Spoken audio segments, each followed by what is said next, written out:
Hey guys, Matty B here. Thanks for tuning in and welcome to another video in the Pretending to be Normal series.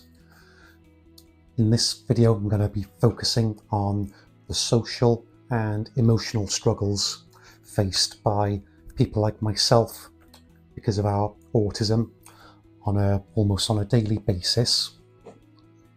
Now, as with all the videos in this series, if anything that I mention resonates with you and you think that you might have autism based on the symptoms, the stories and things that I mention in the videos, please seek help from your doctor or a specialist to get an official diagnosis.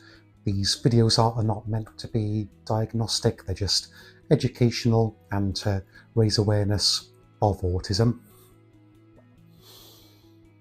To give an introduction then for this video and what we're focusing on, there's two regions of the brain called the dorsal parietal region. This region focuses on or handles social stimulation, and the other one then is the amygdala, and this one handles the emotional stimulus from our external environment. Both these regions of the brain are less active in my brain and other autistic brains than it is in the neurotypical brain.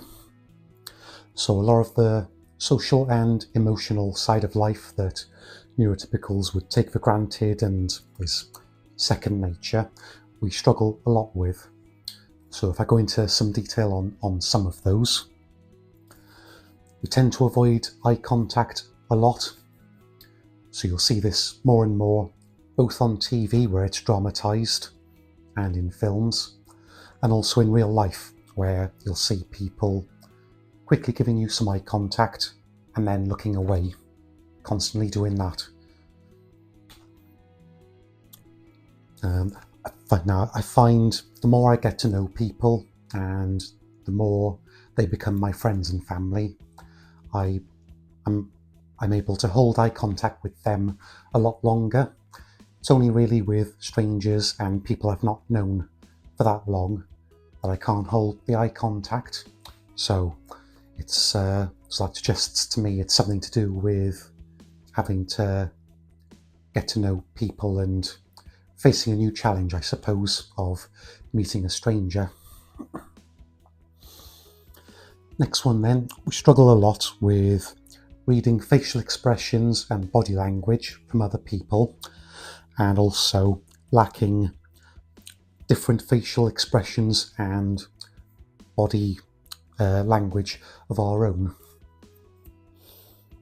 So when I because of this lack of understanding we have, when I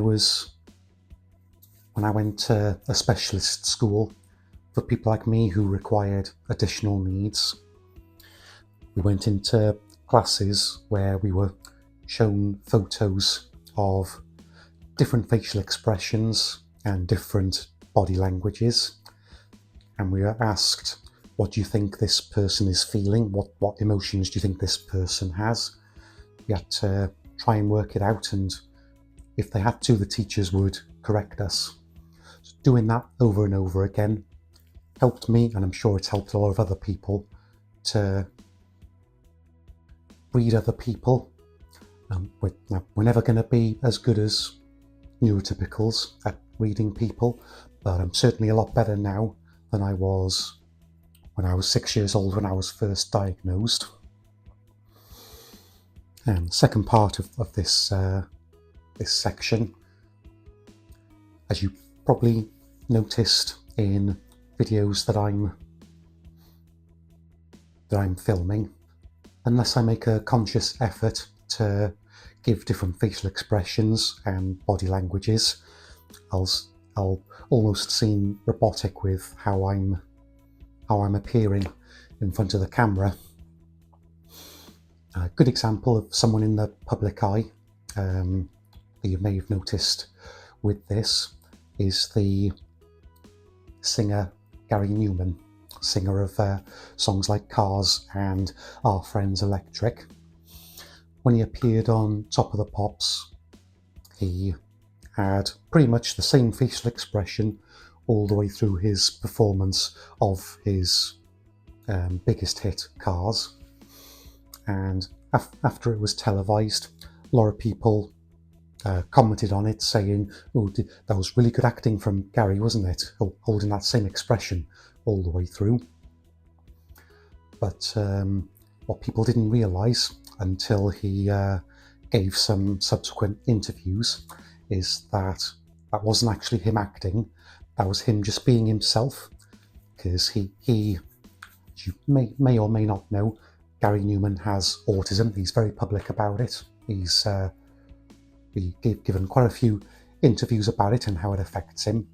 And he said, same as I have, he struggles with giving different facial expressions. So he wasn't putting on an act, that was just him being him. Next one then, struggling with understanding other people's emotions and feelings and empathising with them. Me personally, I've got a bit of an advantage with this, because with my zodiac sign, we've all got a sun, a rising and a moon sign. My moon sign, which is my emotional side, is Pisces, and Pisceans are very notorious for empathising with people to the extent where they actually feel other people's emotions and feel other people's pain. So having that as a moon sign has really helped me to empathise. However, I still had to have extra education, both from my parents and from teachers in school, where we were basically given scenarios other people were in, and were basically asked, how would you feel if you were in that position and you were in that scenario, and just being asked that over and over again, so we could get into the habit of asking ourselves, if we saw someone or someone told us a story or whatever it may be, to think in our head, okay, what if I was that person giving that story? How would I feel?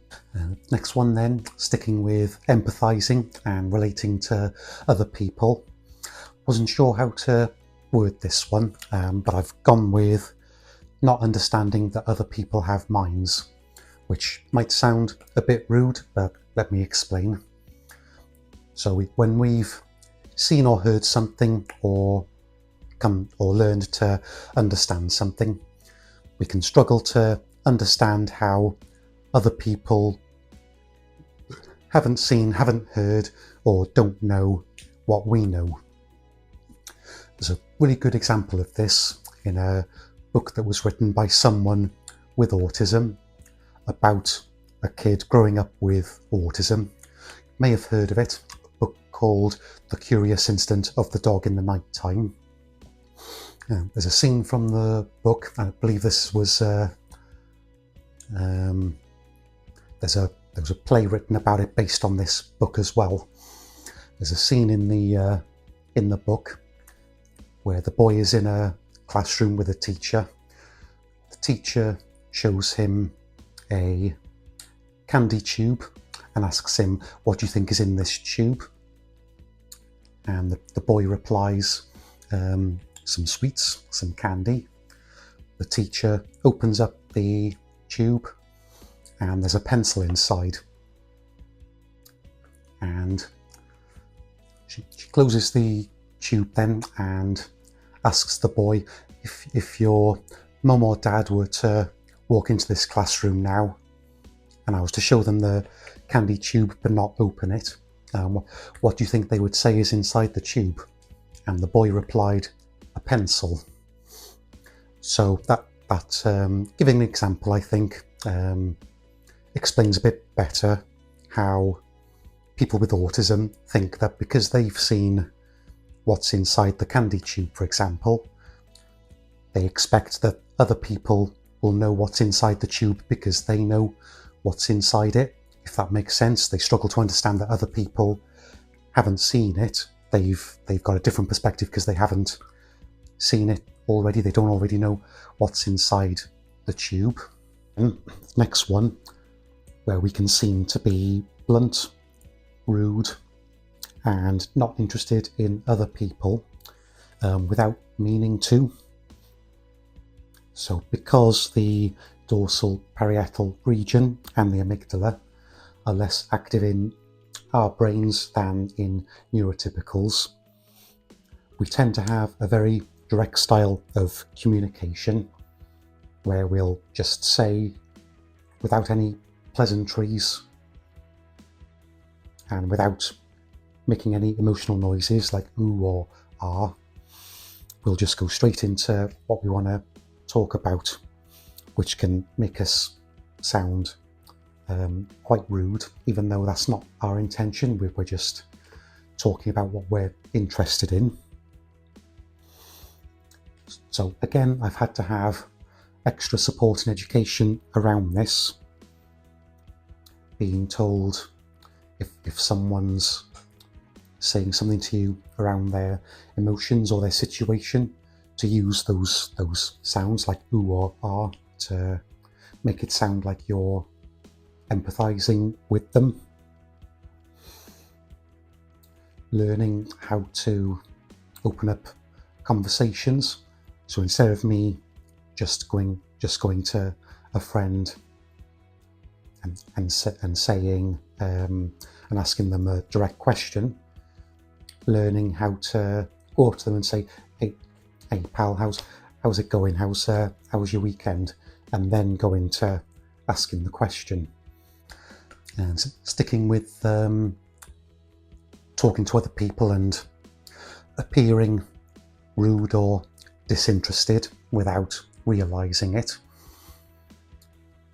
As some of you may know, another well-known trait of autism is having only a few hobbies or interests, and these hobbies or interests starting to have obsessive tendencies from people like me if we're not careful. So when I was growing up, my mum quite often said to me that that's great that you're getting interested in that, but be careful not to overdo it, because it can become an obsession, and that can be unhealthy if it becomes too obsessive. And with relating with talking to other people, because we've got this really limited amount of stuff we're interested in, we can end up talking about the same topic for a long time, going into really great detail about the topic, thinking to ourselves, yeah, this is great, I'm talking about something that I love here, and once you get started, there's no stopping you.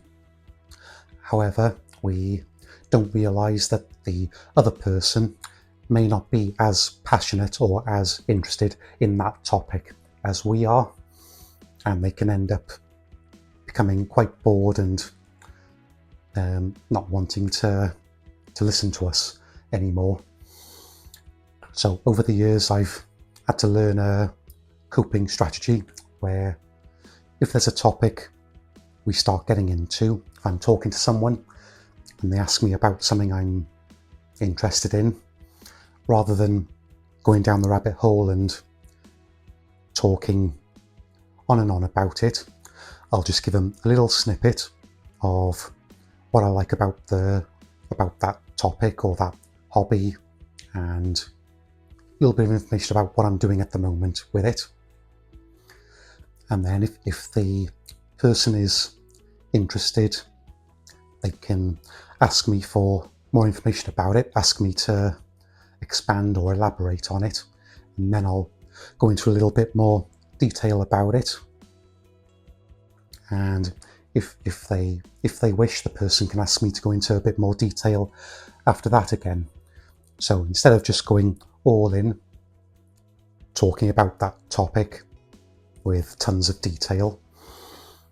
Instead now I'll give them little nuggets of information, see if they're interested. If they are, I'll give them a few more nuggets of information, and so on.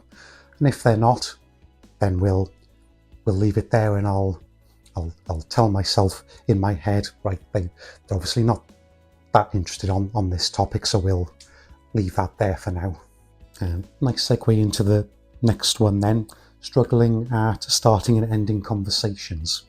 So again, having to learn how to do all the pleasantries. Hi, how are you? How was your weekend? How's your day been? And ending conversations with, okay, I'll need to make a move now. It was nice speaking to you. Meet up again soon. Because that side of the conversation doesn't really come naturally to us. So without any extra education, all we would talk about is the stuff in the middle, where we talk about all the different topics.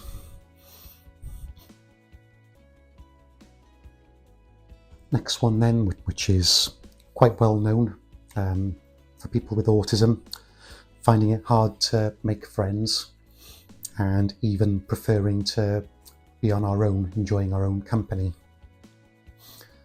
Now, personally, I was very fortunate growing up with two brothers, having them to socialise with and play with, and having friends in the same street that me and my brothers grew up on, that I could play with, socialise with. And they didn't really treat me any differently because of my autism, just let me get involved and play with them and socialise, which was a massive help growing up. If I was an only child, I probably wouldn't have had that same advantage, and I probably wouldn't have the social connections that I've got now. But even so, an app on my phone which I've used for the last 4 or 5 years, maybe longer, and if there's anyone watching who's got autism or they struggle to make friends, highly recommend. I'll put a link in the description to the app. It's an app called Meetup. And this app shows, you create an account, put in your location, and the app will show you can search through different activities, find something that you like doing, whether it's going to a pub having a drink, or going for a hike, doing some painting, crafting, and pretty much anything really. Most activities are in there. There's someone on there that's created a group for something. You can sign up for those events. Then you go to the events, and it's a nice structured way of meeting new people, because we struggle with doing things ad hoc. We prefer to have structure. So meeting up with people through this app is a lot more comfortable for us. And through this app, I've managed to meet a lot of people who I've built a connection with, and I can call these people my friends now, which I'm really proud of. So if anyone's struggling with making friends, getting out of the house, I'd highly recommend this app. Please check it out. However, on the back of that, as I'll have touched on in other videos in this series, social situations can be very overwhelming and anxiety-inducing for people like me. So whilst these apps like Meetup can be a real game changer for us, helping us to meet up with people, make new connections, we need to pace ourselves and not do too much of it, otherwise we'll become overwhelmed with all the social stimulation, all the sensory information and emotional stimulus around us. Sometimes we need to take a step back and give it a few days or even a week before our next meetup event, just so we don't get overwhelmed and we can remain comfortable whilst going out of our comfort zone to meet new people. And whilst I've been able to create these friendships through these apps, I still, to this day, like a lot of people, find it hard to establish and maintain relationships. And a good metaphor with this, a couple of metaphors, the glass jar effect or the bubble effect. So because of our less active amygdala and dorsal parietal region of our brain, we can feel a lot of the time like we're in a glass jar or in our own bubble by ourselves, not really feeling understood or accepted because of our condition and because our brains are wired differently. And a good way I like to put it, when we're in social situations, we can feel more like an observer rather than a participant, because we're having to multitask, basically, trying to process all the social, emotional and sensory inputs from all the external factors around us, whilst reading other people, reading their facial expressions, tones of voice, body language, and at the same time as that as well, remembering what to say, how to say it, when to say it, and trying to keep the conversations going. So as you can probably imagine, having those 3-4 things to multitask all the time in social situations can be very overwhelming and can make us feel we're not really participating, we're more observing the other people whilst trying to be involved and trying to contribute to the conversations.